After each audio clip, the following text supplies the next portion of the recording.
buenas tardes, bienvenidos. Good afternoon, everyone. Welcome to a new session of this cycle, The Future to Come. Thanks to all of you that are personally attending, those who watch us through streaming. You have a hashtag where you can send your question, and today we have with us I would say a colleague. He is also a scientific journalist. I'm a biochemist. I'm a biochemist and he's a biologist. He comes from London and he has written a very peculiar book.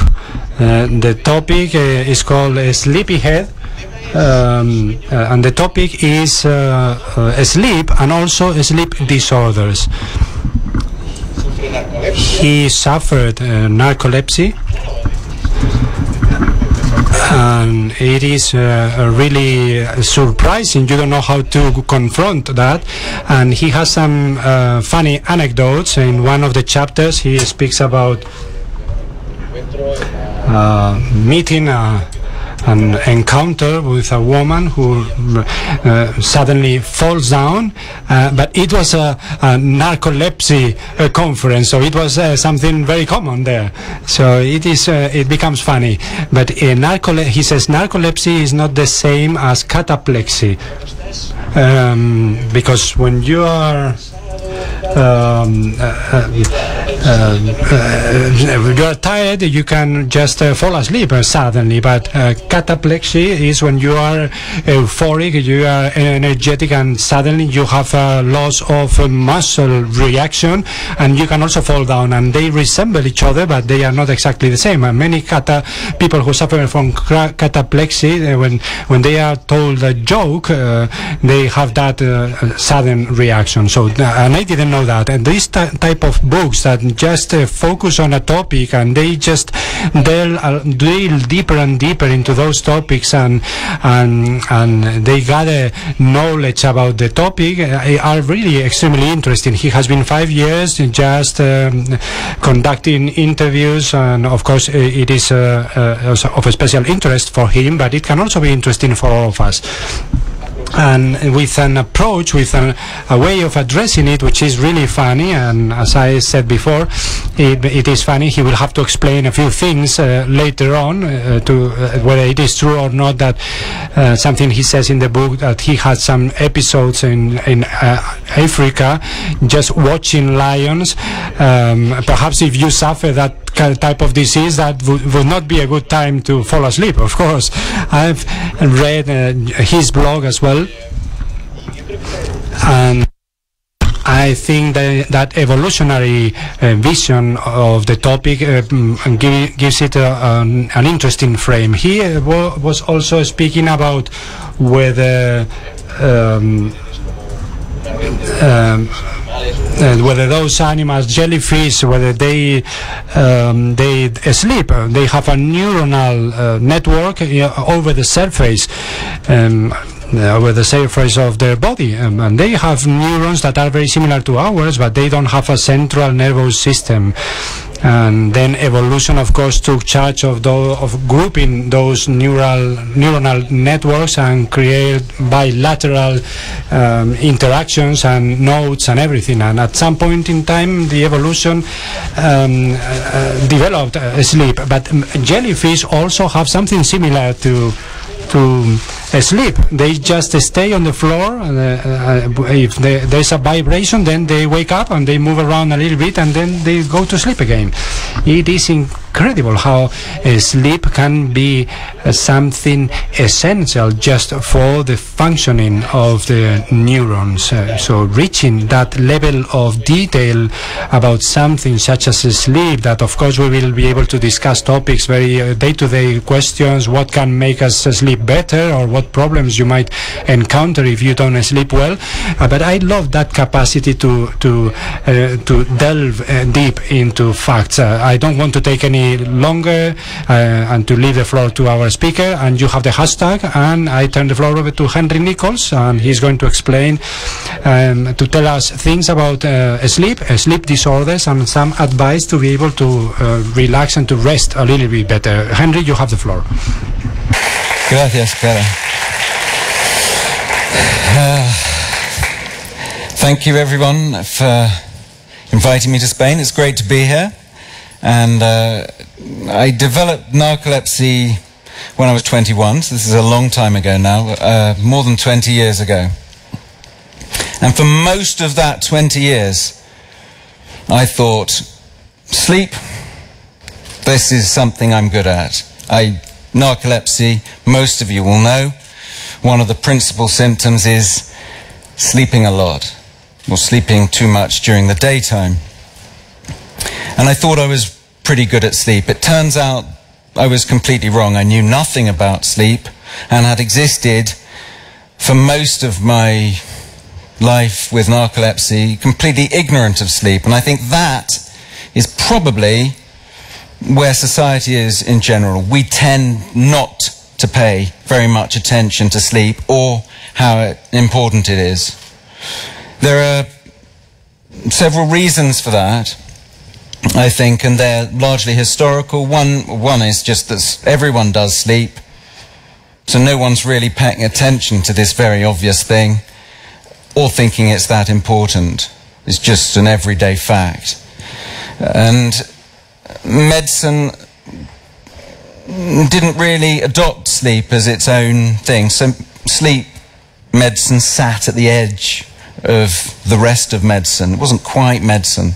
And still today it's kind of crossing over between sleep and or medicine and health and well-being. So it's not quite there. So people tend not to go and seek medical help about sleep issues where maybe they should.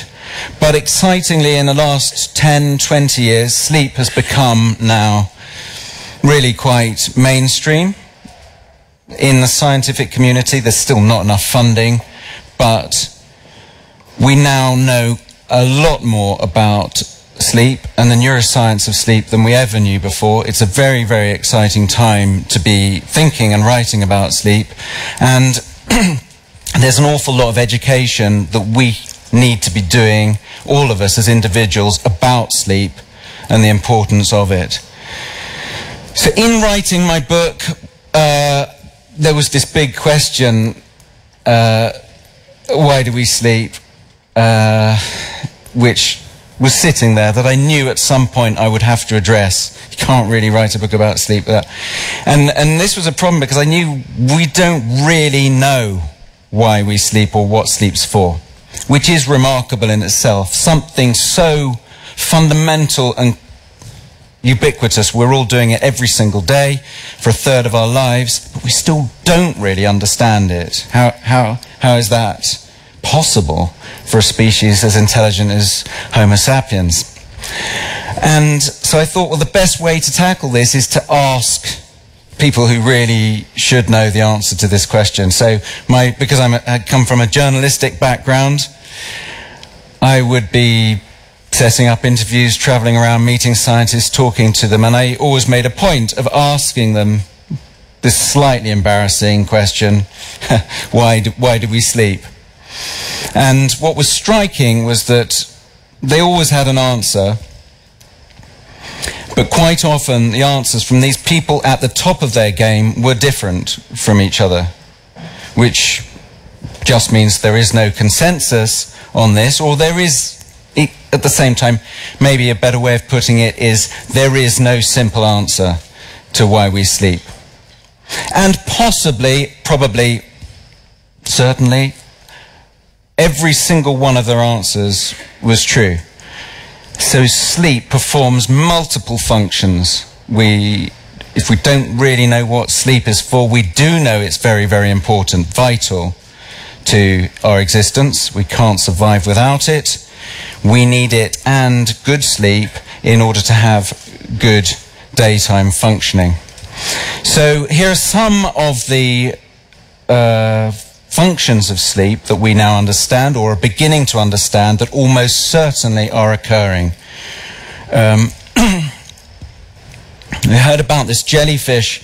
So one idea, this was this observation that in the box jellyfish, which is a pretty lethal jellyfish found around the shores of Australia, but that these Australian scientists had noticed that it seemed to go into this state of rest in the darkness, which was unusual for a species that has no brain, but 24 eyes. So I thought, well, that is something I need to know about. I need to know about this. So you go off on a tangent, you find out about jellyfish, and there's this wonderful hypothesis that is born of this observation that jellyfish seem to do something like sleep, that sleep is actually evolved as a result of the demands that are put on the neurological system as a result of vision, specifically vision, but it could be all of the other sensory things that we're doing every day. There's a huge amount of information coming in, but no time to process it in a more profound way than the simple reacting to stimuli that we're doing all day. So to make sense of it, the species then carves out some time for sensory processing. It's possible. There's an idea of adaptive inactivity, which also makes some sense. This is essentially, it would be strange if natural selection had allowed species to be operating 24 hours a day non-stop, because the sun comes up and the sun goes down, and some moments of the day are going to be more productive and so than others, and evolution happens. Species find themselves in niches. If you're a predator and your prey isn't around, this is not a good time to be wasting energy on daytime functioning or, behaving, going around looking for prey. And so for most species then, the idea here is that we just withdraw from the efficient use of our time and save energy. So adaptive inactivity. And then that would predict what we do see, which is across all animals, massive variation in duration of sleep and how different species are taking sleep. So some are nocturnal, some are diurnal, some are crepuscular, so they carve out two little pieces of wakefulness at the beginning and the end of each day, and then they sleep at night, and they sleep in the middle of the day when it's hot. All of that makes sense from an evolutionary perspective. So that's probably going on with sleep also. There's now quite good evidence, and this is getting a little bit more into the brain and the immediate benefits of sleep. Housekeeping, that running an organ that contains 100 billion neurons, like we are running our brains every day, is kind of tiring. You are using up neurotransmitters all the time. There are waste products being produced as a result of all the metabolism, the activity that goes on during the day. You can't keep that up without clearing out some of that debris. That's the idea here. So here, in this tiny little image, there's a... hold on. There is an Alzheimer's patient, and you have a build-up of the beta amyloid protein in wakefulness, and then being cleared in sleep a little bit.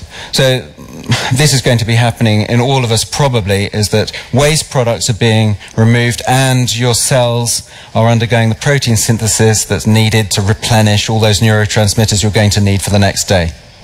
So that makes sense. There's quite a bit of evidence for that. Synaptic scaling, this is a relatively new idea, very exciting too, and amazing technological papers that have been able to demonstrate this, where you take an animal model, mouse, rat, and essentially sleep deprive it or not, and then after a certain period of time you're looking, you have to kill the animal, and you look at the dissecting out, in fact, the neurons in the brain, and you see, to simplify it, two things are probably going on during sleep.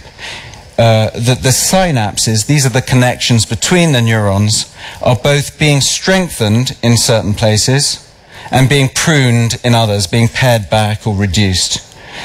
The idea is that you are strengthening memories and experiences and paring back on connections that are not useful for the optimal interpretation of your world.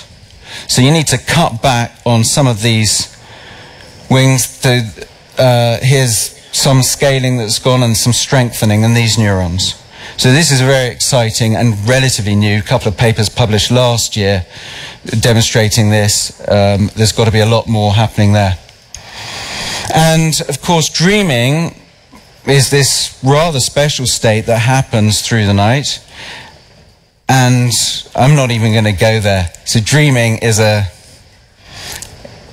I kind of separate it, and I'll show you why in a moment. It's a categorically different stage of sleep from the rest of sleep. Much of this processing may be occurring during dreaming sleep as well, but I can tell you, if there's uncertainty about the function of sleep, the non-dreaming phase of sleep, when it comes to dreaming sleep, the ideas are, there's so much more controversy. There was a meeting that I attended at the Royal Society of Medicine in London yesterday. It was about the science of dreaming. These were sleep specialists, and they were talking about rapid eye movement sleep, what we now know about rapid eye movement sleep, what the purpose of dreams is, all of this. We have no idea. Lots of great ideas, what the function, evolutionary function, and then the immediate neurological function of dreaming is. There was at least one really high-profile researcher at the meeting yesterday who doesn't think dreaming is important. He describes dreams as the screensaver for the brain, which is it's an idea I quite like, because I have to take medications that suppress, and the people with narcolepsy in the audience, I can see some of you, most of us will be taking medications that suppress rapid eye movement sleep and dreaming, because this is what goes wrong with narcolepsy. And so we don't really dream, we don't get, if this does serve a function, then it's in people like me that we're going to find out what long-term suppression of dreaming actually does to your brain. I've got some ideas, but it's a little bit awkward for me to talk about how my brain is failing. So sleep, why we sleep, still not clear. Lots of brilliant ideas, lots of great research, lots of interesting evidence, probably all of these things. These are all very important. Good sleep, then, is something we all need to be working on and investing in. It doesn't, for a few lucky people, it does actually come naturally. But for most people, it doesn't. Or there are so many interferences in modern life with our sleeping habits that there is work to be done by everybody. And even people, confident sleepers is the technical term for someone who really sleeps very well. There are still ways that they can improve their sleep, I'm certain. And people who have a sleep disorder like narcolepsy and had ruled out the possibility of improving their sleep, there's a lot to be done. And embarrassingly, it took me to write a book to figure all that out, to see that actually narcolepsy is something I can't change. It is an incurable disability, a loss of some brain cells in the center of the brain. But I'm a human as well as someone with narcolepsy or narcoleptic, and I am subject to all the same interferences with the poor sleep I get as everybody else. And there's stuff I can do about that. It's so obvious. I don't know how I'm standing before you explaining all that now. It's embarrassing. But actually, it is so obvious that I think many of us aren't even noticing, there's this that's going wrong, and can I do anything about it? Yeah. With everything with sleep, there's something to work on. So I've put this down because good sleep is usually divided between quantity and quality. And we're all told we should be sleeping 8 hours a night. Right? You've been told that? That's about as stupid as saying everybody should be the same height as me or 1 meter, whatever. Biology doesn't work like that. There's a natural variation, a normal distribution. So there's an average, yeah, and then there's some people who are going to get less than that and some people more, and that's okay. The average, if you want to know, for human population is around 7.5 hours sleep is what the human brain seems to need on average. That does not mean if you get less than that, there's anything wrong, or more than that there's anything wrong. Except if you creep down into the very extremes of the distribution. So if you get very, very little sleep on a regular basis, or too much sleep on a regular basis, now we can tell there's a problem, or you are now in a high-risk category for a lot of bad things. I might come on to that in a little bit. So I'm just going to focus on quantity a little bit. This varies with age, and that's important too. So you can just pick your age out on the bottom. I suspect we don't have any newborns here, and if they were, they can't quite work that out. But newborns, this is the most you're ever going to sleep in your life. Between 14 and 17 hours in 24 is roughly what's expected. But even 11 to 19 is okay. But you're going outside the normal distribution. And down here, then there would be something wrong. Up there would be something wrong. So you find that adults are needing between 7 and 9 hours. It's probably 6, I would say 6 and 9 is okay, if that is what your brain needs. So everybody needs to understand their own brain and its needs much better. And the way to do that is to keep something called a sleep diary for 2 weeks. It's very easy. You just tot up the number of hours you slept in 2 weeks, divide it by 14, and you have a pretty good estimate of the number of hours of sleep that your brain needs. If that figure is 6.5 hours, you should not be trying to sleep 8 hours. You will have 1.5 hours of insomnia if you try that. You will just have created insomnia for yourself. So I think a lot of insomnia, or that feeling of lying in bed, watching the clock and getting anxious and frustrated that you're not sleeping sufficiently, is because of a mismatch between what you are physiologically capable of and your expectation, what you were told, the 8 hours. So you need to find that out, and that might solve insomnia for a lot of people instantly, just a bit of maths. So this is important. Sleep duration, we know, is important. If you go into the sleep deprivation zone, if you're not getting enough sleep on a routine basis, you are putting yourself at high risk of everything that can go wrong with the body. So the studies clearly demonstrate a causal link between poor sleep. So here it is sleep deprivation that is causing an increased risk of obesity, type 2 diabetes, cardiovascular disease, hypertension, stroke, cancer. Did I miss anything? Yeah, quite a few other things. But everything that can go wrong starts to go wrong when you are depriving yourself of sleep. So sleep duration is something we need to pay attention to. Sleep quality, we don't pay much attention to that, but I think this is really where our emphasis should be. Certainly if you've got a sleep disorder, this is probably where it's going wrong, much more than the duration. So we measure, there are ways to measure sleep, and it's done usually in a laboratory using this device called a polysomnogram. You put on electrodes onto your brain and it measures the electrical pulses going over your scalp. And this is roughly what you get. This is a perfect night. No one quite sleeps like this, but this is the archetypal perfect night.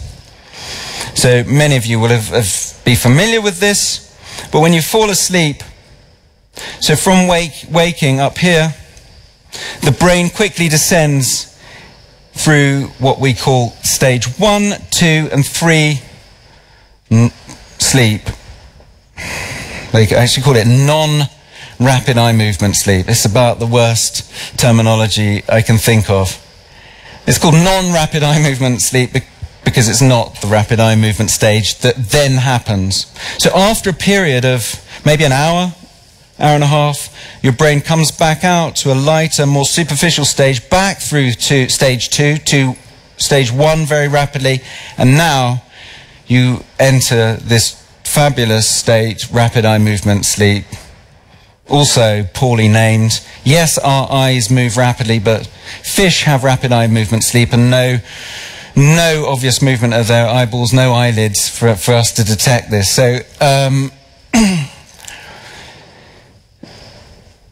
this is different from these stages of sleep. Something else is happening. It's categorically different. It's like going through some kind of cognitive portal into a different world. And this is where we experience most of our dreaming, certainly the narrative dreams that we're all very familiar with. Well, those of us that don't take REM suppressants like me. So then after that first cycle, the cycle repeats itself through the night, and the only thing to observe there is that the duration of each cycle contracts a little bit, and the duration of the dreaming increases as the night goes on. So that is what we're all after. And as far as the scientists can tell, this deep sleep, this is where it really matters. Okay, so this is absolutely crucial. And so particularly early in the night, when you're getting large amounts, your brain should be capable of large amounts of stage 3 sleep. This is where a lot of that repair work will be done on the brain. The problem is that there are many, many ways in which this beautiful archetypal perfect night's sleep can be destroyed or disrupted. And all of you will experience this. Noises, lights, someone coming in, going out of your house, all of this will maybe pull you out of a deep sleep and start to fracture things. So just normal everyday existence, if we're not careful, will damage that beautiful structure. We need to protect ourselves as much as possible from those interferences. You will feel better for it. So with sleep disorders, either the quantity or the quality, usually the quality can go out the window. Yes, I should just say, with narcolepsy, all of the people with narcolepsy in the room will know what happens with narcolepsy is you get very large amounts of rapid eye movement sleep, and instantly upon falling asleep. So you go straight from waking into dreaming, which can be quite confusing. In fact, for certain periods you can exist in a state of both wakefulness and dreaming. There are elements of dream in your waking state. So it's quite confusing, and through the night you enter rapid eye movement sleep dozens, tens, maybe 30 times through the night. So this architecture is destroyed.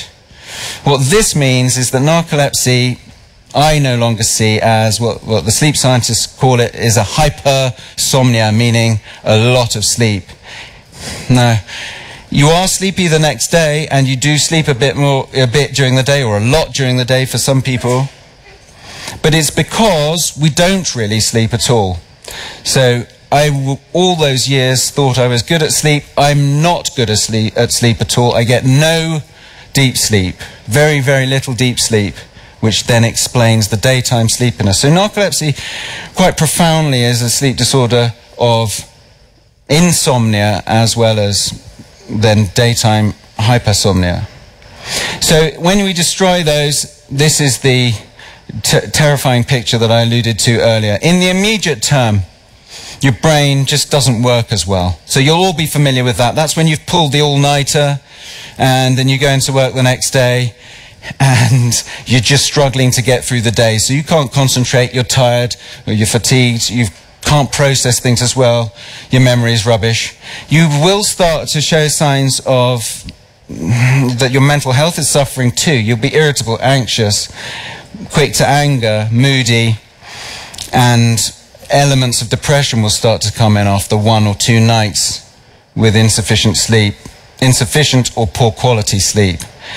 The real big one, and I touched on it earlier, is when you do that for a long period, so chronically sleep deprived, and narcolepsy is sleep deprivation, is deprivation of quality sleep. All sleep disorders I now see as sleep deprivation. Then you're putting yourself at risk of all those things. So sleep disorders, narcolepsy down there at the bottom, is not so common as these. Insomnia, the most common, 1 in 10 people will have this. Maybe sleep apnea, 1 in 20, or more, much more likely. Restless leg syndrome, actually very, very common, underreported.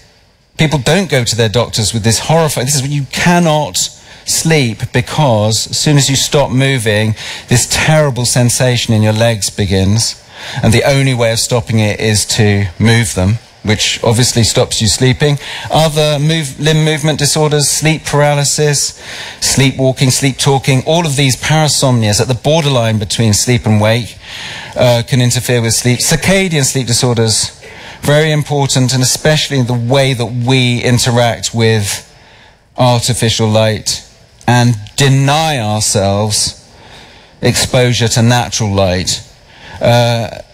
We may not have pathological circadian disorders, but we are playing hard and fast with our body clocks, messing with this natural rhythm that relies on regular exposure to the sun, to be corrected, to work perfectly, to work at its most efficient. And the way that we are consuming light now, every day, with these devices in front of our face, is pushing us towards elements of this. It will affect the quality of your sleep.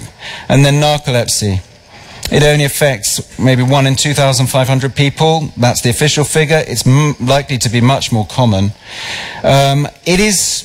If there was a competition, there isn't a competition, by the way, who's got the worst sleep disorder, but narcolepsy is like better than the other sleep disorders in this sense. If you want to write a book about sleep disorders, this is the one you'd want as your qualification, because the underlying cause of narcolepsy is a neurodegeneration. It's a loss of brain cells right at the heart of the brain that we only know about because of narcolepsy. And these cells, those of you who are in the room who do not have narcolepsy, you have about 20, 30, 40,000 neurons, tiny number of neurons that are producing this unbelievably precious protein, 2 proteins actually, called the hypocretins. And these are, we are now discovered, they were discovered 20 years ago, and we are now getting to understand the absolutely fundamental role they have in the human, well, they're widely conserved across evolution, so in every single animal brain you find these hypocretins, and they are performing multiple functions. Yes, they make you wake up, and yes, they stabilize sleep, but they play into the dopamine system, so your mood is affected. They play into the serotonin system, so sorry, your motivation is affected with the dopamine system. Your mood is affected with the serotonin system. Regulation of very basic functions like metabolic rate, the cells, your thermoregulation, your ability to control body temperature, they go out of the window because of the loss of this beautiful protein. So we can't get that back, and then there's a lot that unravels. But it means then, as I began to look into narcolepsy and understand it and other sleep disorders, I began to see connections between narcolepsy and everything else. And this isn't a conceit, and it isn't a coincidence. It is because the cause of narcolepsy is fundamental to our being and proper daytime functioning. So it's a very, very exciting bit of science that I've really enjoyed getting to grips with. I could probably stop there, but these are the two messages really that I wanted to get across. I have a little bit more that's a bit more detailed about the hypocretin system that we could delve into if necessary, but you need to go away, pay attention to your sleep, talk to people about your sleep. I'm probably talking to a self-selecting audience, so you've come because sleep is something you already know is important, but we need to go out and tell all those people who are not paying attention to sleep and not taking it seriously how important and fundamental it is.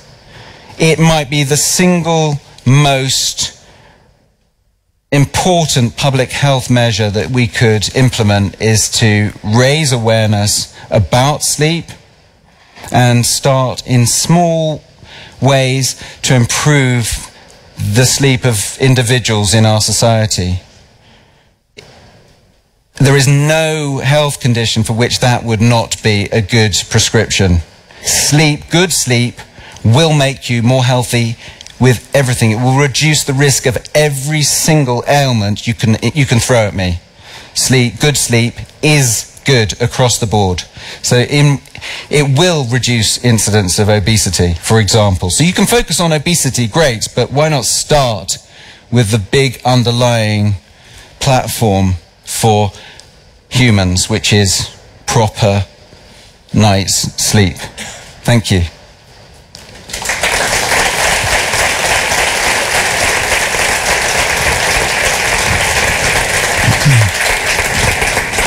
Thank you, Henry. Now they will Need to do the what's it? Sure.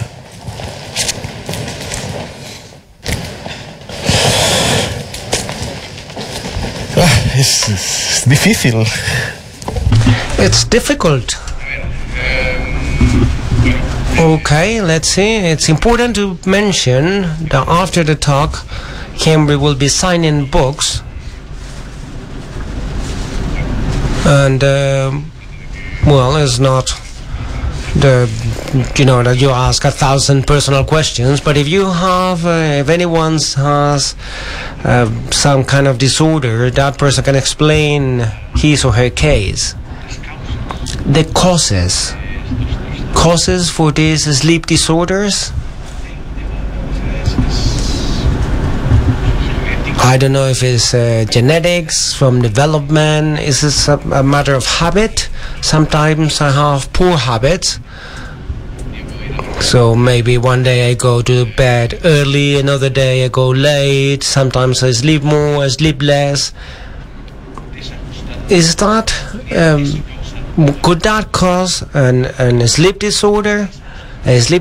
Or do I need a predisposition for that? Rather depends on the sleep disorder. So many sleep disorders, there will be a genetic component. So for example, sleepwalking, sleep paralysis, they tend to run in families. So some of these parasomnias, night terrors, there is a genetic predisposition. With something like insomnia, there probably are genes that are involved, but yes, here is a case of a sleep disorder which you can kind of create through repeated bad behavior. That's the most frequent cause of insomnia, is just getting into bad habits, and your brain detects a pattern that every time you get into bed, you're doing something other than sleeping. You're on your phone, you're answering emails, you're watching that TV again. Does that sound like you? Yeah, yeah. Right. Because I got a bit scared, because until now, I was sleeping fine until 10 months ago that I became a dad. But I never took care of my sleep, and now you're providing it you're giving it an importance that I was not. I mean, some people have responded to my book by saying, now I really can't sleep. So that wasn't my intention, is to wreck people's sleep. So the alarming stuff, the message about that your health will fail, it is there, but it's a question, it's not something that you is definitely going to happen. You're in a high risk category, and if you correct things, you're going to come out of that high risk category. So I don't think it's something that people need to get too anxious about, but they do need, I think we all need to be paying attention to sleep and investing some time in improving sleep. And there are lots of very easy ways to do that. It's a very simple project, but you do have to keep at it. It is a daily thing. Porque because it was interesting. It is interesting that sleep is a function that all animals have, and natural selection and evolution has led each animal to adjust to their own needs in terms of sleep, as well as the same that happens with food consumption and so on and so forth. It has there's some kind of shaping. We have the circadian rhythm, which is evolutionary vestige, but we really do not guide ourselves by the sunrise and the sunset. Do you think that we are adjusted to the circadian cycles, or is our biology changing? Or whether the nap that we take in the afternoon after lunch in Spain, whether that is something that adjusts to the circadian cycle and should be an example for other countries. What do you think? Do we have a biological predisposition, and the psychology and the environment in which we live? Is there a balance there among all of those? Yeah, it makes, when I think about the Spanish siesta, I think of meerkats and the way that they go to sleep in the middle of the day when it's too hot. They just, because I lived in Africa for a year and I studied meerkats, and they wake up at dawn and they go out foraging for their little insects and beetles and snakes occasionally, and then it gets really super hot in the Kalahari Desert and then you go to sleep. And you're a researcher, you're trying to study, you've now got 4 or 5 hours where you're doing nothing, and then they pick up again in the afternoon and they stay up quite late. And so I'm thinking, well, maybe in Spain, because you're taking some rest during the day, there's a culture of napping, this will eat into that duration of sleep that is possible, that your brain could do. So if you can sleep 8 hours and you take 2 in the afternoon, you're now only going to sleep 6, so you might as well stay up till midnight or 1, and maybe that explains the late evening culture in Spain. I don't know of any studies that really look at siestas in a proper scientific way, or on the significance of that for the way that our bodies respond to light. What is clear is the wavelength of light that we see, that we are exposed to, is very, very important, but crucially the timing of the exposure is very important. So it's a combination of wavelength plus timing is crucial in setting the body clock at its most efficient. And if you start to mess around with when you're seeing lighting and these wavelengths, in particular blue wavelengths, which is the wavelength that the brain is most sensitive to, these are redolent, these are very common wavelengths in handheld devices, then you are giving the brain confusing messages about when the sun is coming up, when it's going down, and your body clock, in every single cell there is this molecular circuit. They start to run out of sync with each other. It's not a healthy situation to be in. I can't generalize too much and then take that to Spanish culture. I will leave that to your imaginations. I think maybe some researchers. Before we go on to or open up the floor to the audience, is there any advice that you can give us to be in command of our sleep?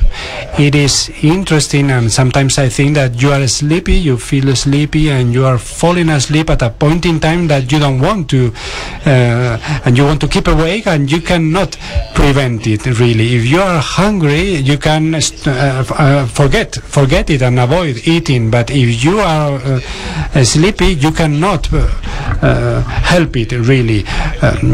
Cold, for example, can generate some kind of reaction, keep you awake for a while. But are there ways that we don't know of and that we should perhaps be aware of about how to be in command of our sleep, or is it beyond our reach? No, it isn't. But what you're describing there, which everyone will recognize, I'm thinking, yeah, with narcolepsy, that's like multiply that by 100. That feeling, and it happens so often, but it's so much more intense because there was 20 years of my life where I had normal sleep. So it's very, very disabling, that sleep of narcolepsy. But I think actually there is quite a lot we may learn from narcolepsy and understanding this pathway in particular. I mean, apart from all the sensible things that we should all be doing, which is keeping quite a stable sleep routine, not smoking, which is a stimulant, so that's going to interfere. Drinking is a depressant, but it is addictive, so at 3 or 4 in the morning you wake up and your brain is looking for a little bit more alcohol. So you need to behave there. You need to cut back on caffeine and not drink it past midday. Why would you take a strong stimulant into the night? To stay awake when you're getting tired? Yeah, but you're going to wreck the very thing we need to be paying attention to, which is the nighttime sleep, and so we need to protect it in a way.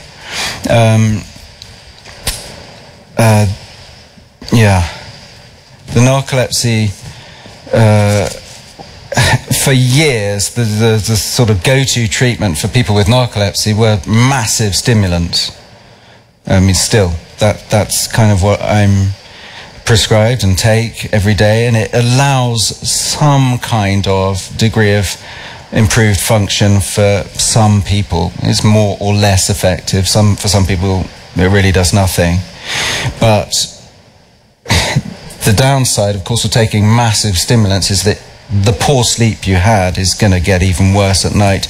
So it almost is the worst thing you can do.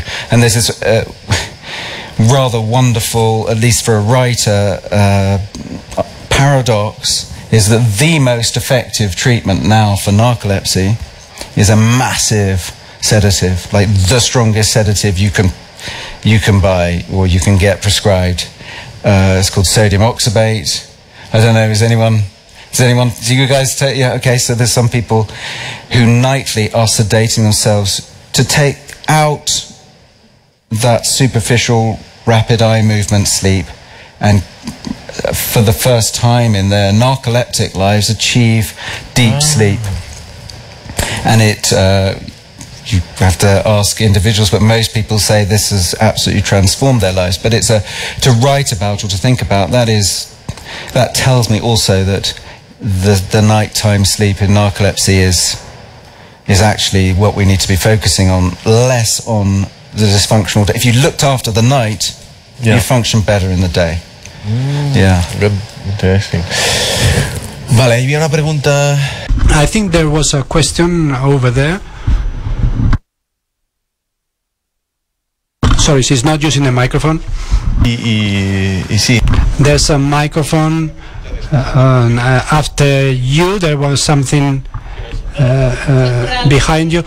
Really, as he mentioned, for those that take a sodium oxybate, I just raised my hand, so there is no question as such. I was just trying to identify myself.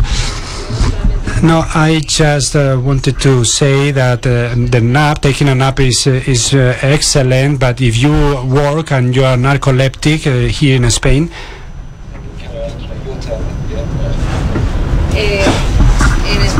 in Spain, we can only take a nap when you are on a holiday or during the weekend, but if you work, you don't take a nap in Spain normally. So if you are narcoleptic, it would be very nice to have that myth of Spain that we all take siesta. Works, and being it would be nice to have a siesta for all. Yeah, I know there's certainly a couple of people who I interviewed who moved to Spain, people with narcolepsy who left the UK, came to Spain because here, sleeping in the day, well, there's an acceptance of it that you do not get in the UK still. It's very frowned on. What are you doing? You're being lazy.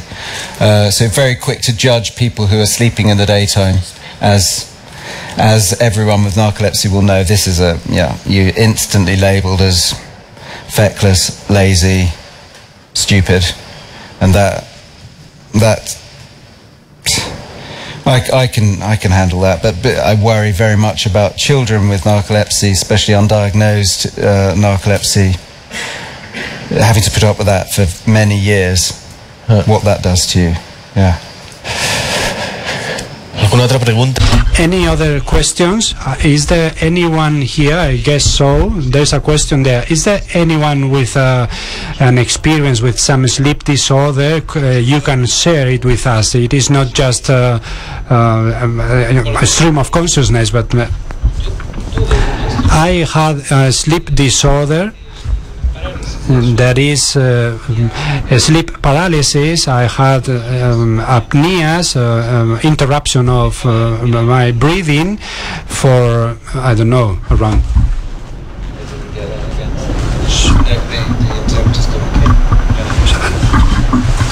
Hello, can you hear me?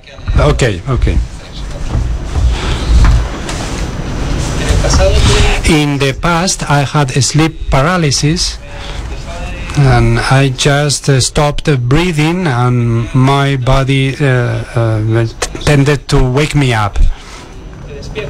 It is as if you wake up, but your body is not. It is just your brain, and it is aware that it is that you are sleeping, but the body does not respond to any stimuli. I don't know if what I was doing was just to interrupt my breathing in order to wake up, but that was from since I was 10 years old to until I was 20, and I had 4 to 5 sleep paralysis during the night. But I wanted to ask you a question. This was just a comment, and my question has to do with that obsession to sleep always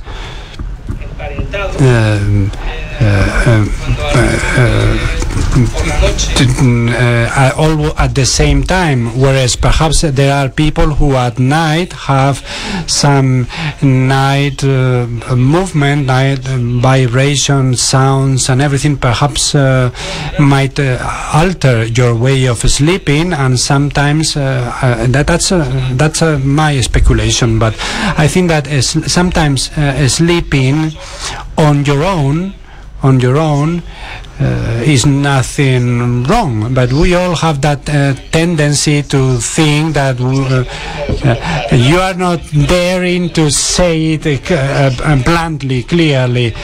Yeah, but sometimes you can say, I'm going to sleep on my own today. Is it good that couples perhaps say, okay, let's go to another bedroom and then I can have a good night's sleep? What do you think? It would be a good excuse. You can say an expert, a sleep expert told me to do that. So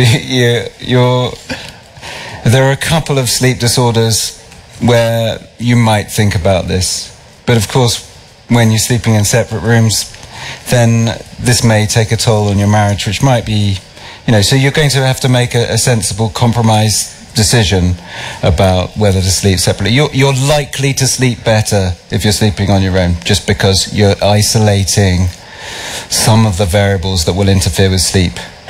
But there's a sleep disorder called rapid eye movement behavior disorder, and this is where you act out your dreams. So normally, when you enter rapid eye movement sleep, part of the deal with this state is a message goes from the pons in the middle of your brain, and it gets sent down to your midbrain here, and it shuts off the muscles to the rest of your body. So you're paralyzed, which is pretty neat as a neurological trick. Really important so that you don't hurt yourself. But rapid eye movement behavior disorder is where that cutoff fails. So you now have a dream, and you start to flail around very, very violently, frequently. Now, it tends to be, there's an appearance that it's more common amongst men. Certainly, men are coming to sleep specialists saying, I just broke my wife's jaw in my sleep, and I'm worried about it. Actually, it's probably the wife that said, right now you're going to do something about this, and it's been happening for a long time, that there's been violent flailing in the night. So this is one situation in which, but actually, I was going to say, but actually women are probably also doing this. It's just their dreams maybe less violent, and they are just going to be less violent anyway. The number of times they will break a jaw is going to be less often. We don't know. I think it may be as common amongst men and women. Anyway, the recommendation there might be, there are drugs that you could take that will help with that, but you might want to be in separate bedrooms for that one. Snoring, obviously, is another one. And snoring I consider it a sleep disorder.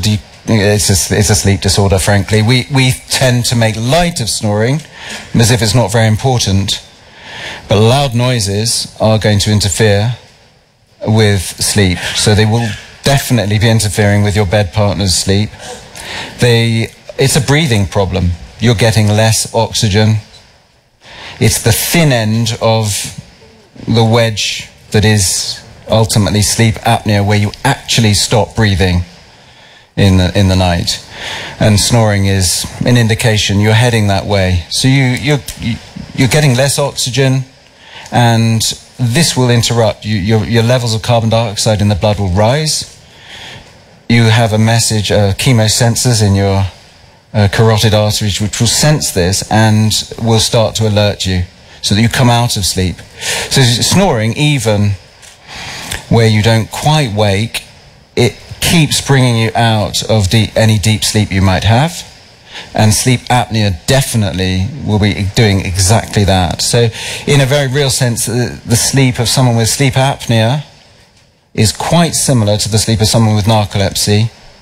The reasons are different. One is breathing has pulled you out of deep sleep, and the other is dreaming has pulled you out of deep sleep, but the upshot, which is daytime sleepiness, is the same. So generally, I think probably not. I loved your comment about sleep paralysis, actually, and I just want to divert on that, because it's a very amazing, horrific thing that I suspect a lot of people in the audience will have experienced, but didn't pay attention to, because it happened just once, and it was so darn weird that you couldn't really tell anyone, because they'd look at you like you were an idiot. You will have thought you just saw a ghost or the devil. I mean, really, it is indistinguishable from reality. So what happens in sleep paralysis, and this is very common for people with narcolepsy, but also other sleep disorders, so insomnia, you're elevated risk, sleep apnea, elevated risk of sleep paralysis. But you woke up during rapid eye movement sleep. That does not normally happen. But you are now conscious, you're in your room, So that's one of the key characteristics of sleep paralysis. Is you're not dreaming anymore, you are awake. But that pathway that I talked about, the paralysis pathway, is still activated. So your muscles are totally paralyzed, but you're now awake. Now, quite what happens is, we're not sure what comes first, the paralysis or the fear, but it's kind of chicken and egg and irrelevant. You experience intense fear in this situation of not being able to move. At that point, there is nothing in your room, but the cortex, the thinking part of your brain that is now awake, does not compute anything scary. But your amygdala in the limbic system, the ancient part of your brain, is overdosing on fear. And to reconcile this disconnect, you create an image, you hallucinate something commensurate with a level of fear. Now, I can only conclude that it is extreme fear, because the imagery, the hallucinations in sleep paralysis are almost always terrifying, to a point that there's nothing that compares to that kind of terror. This is not a nightmare, by the way.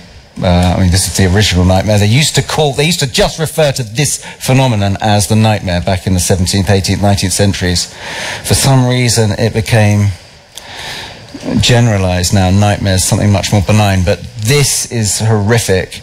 And in that, there are three kind of things that you will experience. One is just an intruder. There's someone in your room now, dark figure, hooded often. They don't mean you well. They're not necessarily moving at that point. And then there's another form it takes. It maybe that person comes and climbs onto the bed or gets onto you and is now crushing you. So this refers to the difficulty breathing that you experience. This is called the incubus. And because your muscles are paralyzed, the skeletal muscles that would be helping with breathing you're actually breathing less, but you're now aware of that in a way you weren't when you were unconscious, and it's quite alarming. It feels like you're running out of oxygen. And the third one, which is a bit kinder and harder it's less frequent, is an out-of-body experience where you kind of lift out of yourself, and this might explain. I mean, these things almost certainly explain sightings of ghosts, witches, demons, vampires, and the out-of-body ones explain quite a lot of alien abduction accounts.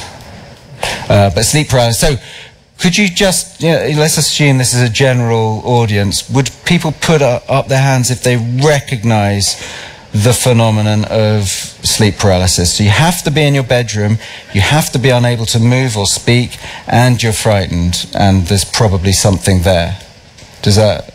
How many people could that, all the narcoleptic hands go up, right? It's quite a lot.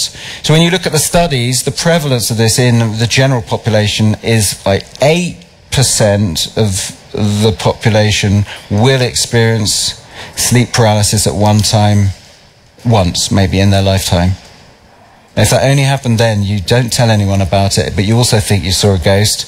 In fact, it's this parasomnia that has quite a good scientific explanation, but I think it's probably much more prevalent than we recognize just from the hands there. Yeah. Wow. And I don't know if it's connected to this or not, but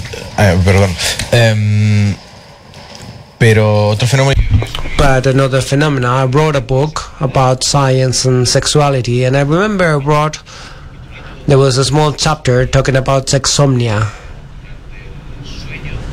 While you were sleeping, not just erotic dreams, but behaviors, the loss of control to the point of. So there was a review of scientific literature, and there were a number of cases. The most simple thing would be to masturbate, and there were some funny ones. A woman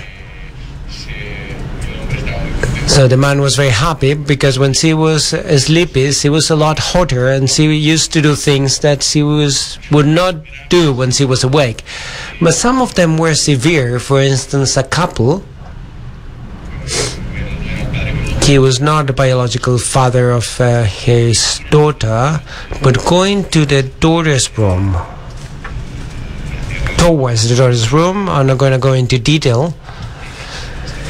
So this loss of control, I think you talked about it in your book as well, this chapter about sexsomnia, right?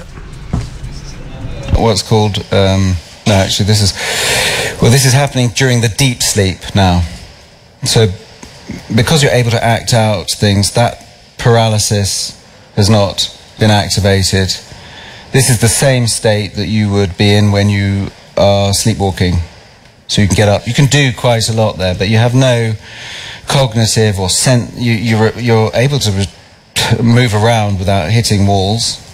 So you can respond to your environment, but you don't compute it. So you have no recollection of sleepwalking, and sexsomnia is just where that has turned into a sexual act, but obviously with can be really distressing and alarming consequences for, couples will have to manage their way through that. And again, with something like that, it's going to be very difficult to talk about. It's quite an awkward thing to be talking about or seeking medical help for. And so, possibly this is more common than we know. I don't know. We still know very little about it, but it's, it's another one. And there is so many things that you can do in that deep sleep. So there's another type of sleep disorder where eating is the thing. So it's a kind of sleepwalking, but you have an explicit mission here, and you go to the kitchen and you just eat. Binge eating and strange stuff. So it's because you're actually not conscious, you can be buttering your toast with a spoon and putting cigarettes in a blender and all sorts of weird stuff, trying to open bleach. There was a woman who woke herself up with the clicking of the bleach bottle that she was about to swallow. So that these states between wake and sleep are fabulously interesting from a neurological perspective, but if you have these disorders, profoundly distressing, we need to pay attention to them, seek help, do something about them. Preguntas? Any more questions? We have a question here, another one over there. Henry, thank you for coming to Madrid and presenting this, which is so interesting. My question is the following. For 25 years now, when I had my kid, I started sleeping poorly. And poorly for me means that I'm sleeping. I'm aware of being sleeping, but I'm totally connected all 6 or 7 hours with the outside. What does that mean? That I can hear everything and I know when things happen. My husband tells me what happened at 4 a.m., what happened at 2:30, what happened at 7. And I know everything because I looked at the alarm clock and I know the time when things are happening. Any noise, when it starts raining, whatever, I hear everything. So I don't feel that I disconnect at any given moment at night from the outside. Does it feel like you're sleeping? Even dreams, I can get into my dream because I usually remember my dreams every day, what I dream about. So I know I'm dreaming, I know it's a dream. But it's like if I can go inside the dream, participate, and even change the pace of the dream because I'm aware of being dreaming. So you feel that you're dreaming, that you're sleeping, sorry. Yeah, I'm in bed, my eyes are closed, but I can hear things. It's like my ears not disconnected and my sight either. If I open my eyes, I'm awake. But I try to force myself to close my eyelids because I want to relax and I want to sleep, and I wake up and I'm really tired every day. Sounds like there is very little deep sleep there. but the brain can play tricks. So I think you can't really survive without fragments of deep sleep. But it sounds very much like a kind of narcoleptic sleep where you are spending a lot of time in a superficial state of sleep, probably a lot of time in rapid eye movement sleep. Certainly you are when you're doing that lucid dreaming where you're really here between wakefulness and sleep. You're hyper-conscious and you're able to move around and direct your dreams, which is a very special thing, and you're fortunate to be able to do that, but not fortunate to be coming out of deep sleep. And yes, it sounds. It's beyond my. I haven't met anyone who can do that, but I would say that it's not really possible to survive without some snatches of deep sleep. So you must be getting them without realizing it, and just enough to get by. But it's not a surprise that you don't feel great or feel terrible. This is what it feels like with narcolepsy, and you should probably go and try and get to a sleep specialist. But that journey, apart from the fact there are some in the room who you might need to get in touch with and find a quick route to, they might be able to help you immediately by identifying what's going on. But for the general population, this is a problem. You think you have a sleep disorder, you go to your family doctor, and because they're part of our society that doesn't take sleep very seriously, and because they weren't trained in sleep, doctors don't get very much training in sleep medicine, maybe 1 or 2 hours in an entire degree. They can't really help you. They don't know, they don't take it that seriously. They send you away. So you generally will need to push and push and push to end up in the right place and the right hands. But with all these sleep disorders, there are solutions that will improve things. Yeah. Había una pregunta. And we had another question over there. Who? Okay. I wanted to ask about the relationship between Restless Leg Syndrome and insomnia. Restless Legs Syndrome might be there is no way of it causes insomnia. It is inevitably going to lead to broken sleep. Perhaps not so much, well, it's going to lead to sleep deprivation because you are unable to stop moving, or if you stop moving you're unable to sleep because of this intense, extraordinarily discomforting sensation. So it eats into sleep in a really ugly, pernicious way that that makes me quite frightened when I talk to people who have it very badly. Narcolepsy is bad. I don't have it that badly. I know some people have it really badly, and then I see someone with terrible restless legs and I feel that, thank goodness I don't experience that. It will damage the duration of sleep, definitely, and probably almost certainly the structure of sleep. And at some point that feeling abates in the night and then sleep is possible. But it appears to be a circadian pattern, so the restless feeling, for whatever reason we don't quite understand, but just comes on in the evening, just when you need to go to sleep. So there's a circadian pattern. It's not there through the day. It just comes just at the moment when you need to stop moving. Una otra pregunta. Any further questions? We have a couple of questions over here. So let's ask the questions on a row, can we? So we'll have both questions and then the answers. So thank you for your presentation. I have sleep disorders, and you go to your family doctor. He gives you a prescription for sleeping pills. You get used to it. You have to get stronger ones, and that's a vicious circle. And I have to stop that because I'm like a junkie. I'm like a drug addict, and you keep having your pills, and you don't sleep anymore.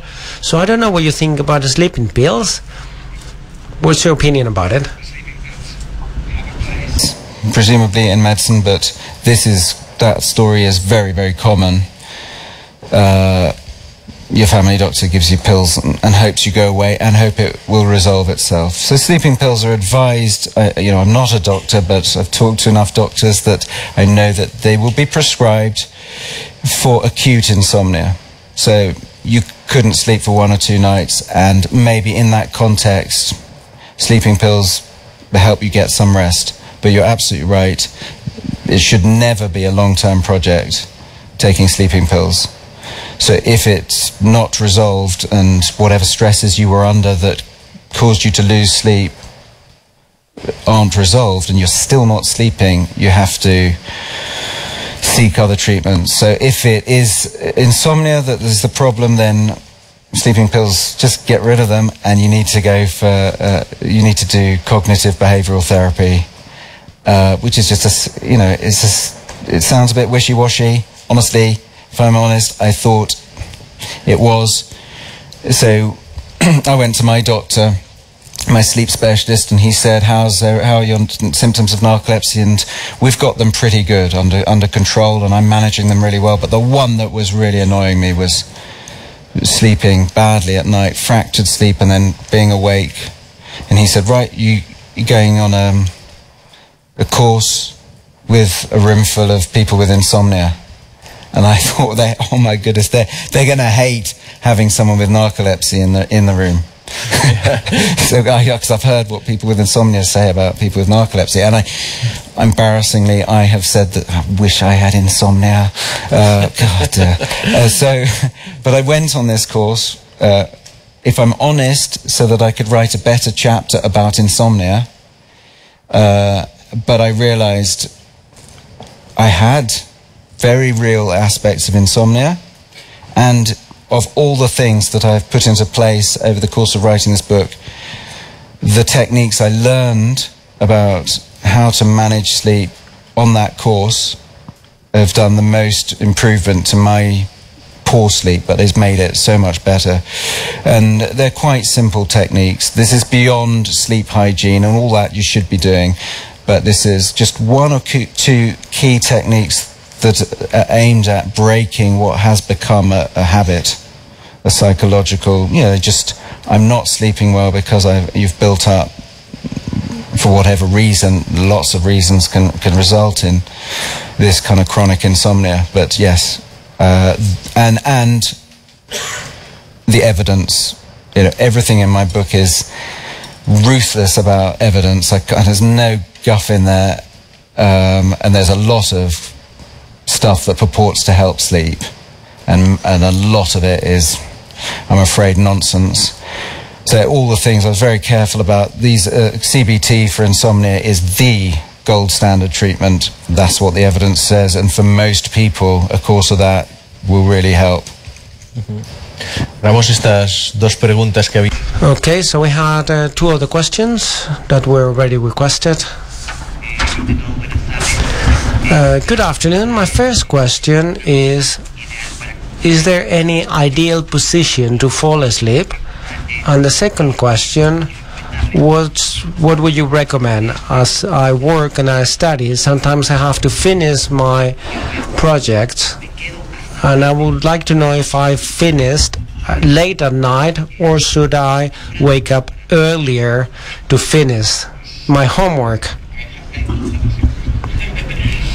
Okay, so the first one, the sleep position, this is largely down to personal preference, but lying on your back it's better for breathing, except that if you're someone with snoring or sleep apnea, this is the worst position. So you'll get kicked by your partner and you turn onto your side and now your airways are fallen open in a way that is not disruptive to your sleep or their sleep. So if you have sleep apnea or snoring, you probably would be sleeping on the side.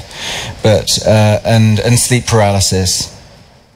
You also, if you're suffering from sleep paralysis, lying on your back, I'm not sure why, but clearly this is the position in which you are attacked most often. Largely down to personal preference, I think. I don't know of any science on sleep position. That isn't because I went and looked. I need to go and look at the science of sleep position. I'm sure someone will have written about it. Yes. When to do work. If you're a student and you're young, this is probably what you do at your age, is you push and you work harder and you push those boundaries, and you have more capacity to absorb the variation and those insults of poor sleep. But the student population, in most studies where you're looking at the prevalence of sleep disorders, they're high in the student population, so high levels of sleep paralysis, insomnia, and these sorts of things. And this, I suppose, is just an indication that that's what students do. Is they stay up late, they marginalise sleep, and then they're doing other work. I've learned from my brain, I now know when my brain isn't working very well. People with narcolepsy just learn what that feels like. You know, for some people it's always like that, and I have periods of higher functioning. So it probably is a question of there's not much point in working if you're really feeling very tired.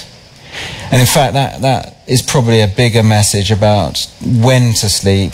Really listen to your body. When you are feeling sleepy, now is the time to go to sleep. Try not to do the thing of going, I'm going to go to bed early tonight. If you're not sleepy, that's not great. You're starting to build up associations with, lying. It might be restful and relaxing, but if you're prone to insomnia, you're starting to create poor associations. So you should really wait for that moment when you're really sleepy. Okay, now you go into the bedroom. So I wonder if there's a scientific study about you learn this lesson, you study for an hour, you sleep 5 hours, or do you sleep for 5 hours and you study for 1 hour, which is a bit what the colleague was saying, because both things make sense, kind of. If you study and then you rest, then the knowledge will be engraved, but if you sleep better, then your brain will be more awake. I couldn't think about it. I don't know if there's a study that has compared both the states. And this is one, I think not, probably. And you couldn't do it, I'm just thinking, in a systematic, scientific manner. And this is one of the problems with studying sleep, is it is such a subjective experience. And what works for me isn't going to work for everyone else. And so it really is, sleep as a project, an individual project. There are definitely general messages, and they're there, and I've sought them out, and they're there in my book, and they're very real and important, and we should all be doing those things. But then at an individual level, we all need to be scrutinizing our own sleep as our own, not listening to what Donald Trump tells us about sleep and how it's not important, or don't ever listen to anyone that tells you that you can get by on 3 hours sleep. It's just not true. It might be true for 1 or 2 brains. It's not true for Donald Trump's brain. He clearly is not operating at high levels of... Well, in your book you say that some people lo consideraba una imperfección. Some people consider that an imperfection. It's not true, of course. Last question? Vale, My question is of more general. In a few days, there's going to be a switch, our switch. Perhaps it is the last one. To what extent a switch of 1 hour can affect the sleep of people and the quality of that sleep? I'm just looking around, seeing trying to read how much opposition there is to this. From a biological perspective, this is what you need to do. We need to ditch this hour shift twice a year, and I would love Spain to just do it and lead the way, and then the UK you can collect the evidence to show that the downsides of doing so are minimal and the upsides are significant. So it is the same as a small episode of jet lag, but the body does not, like, you know, you're traveling one time zone, which I did coming here, and it's not a big deal, and it's only once or twice a year, but it's not healthy, it's not particularly necessary. It takes a bit of metabolic adjustment, about well, a couple of days to get used to an hour shift, and in the one where we lose an hour's sleep, because if you're going to change it one way, you've got to change it the other way, you will be causing sleep deprivation in the order of about 40 minutes that night, and there's demonstrable increase in accidents and workplace things going wrong that next day.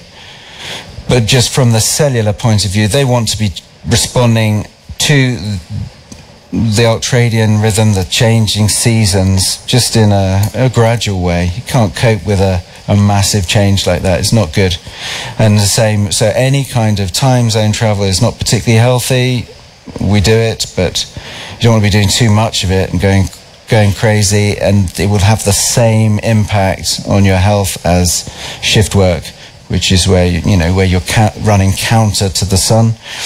And when you're a shift worker, which people need to work at night, that's fine, but quite often these people at the weekends on their time off, they go back because they want to hang out with their friends, and so you're traveling, like, in the space of a week, you're doing a 12-hour time zone twice a week. It's really not healthy. Muchas gracias. Thank you very much, Henry, and thank to all the attendees for your patience, for your attention, for your questions. And he will be signing books, and if you have remarks or comments, please make them as brief as possible so that we don't take too much of his time. Thank you.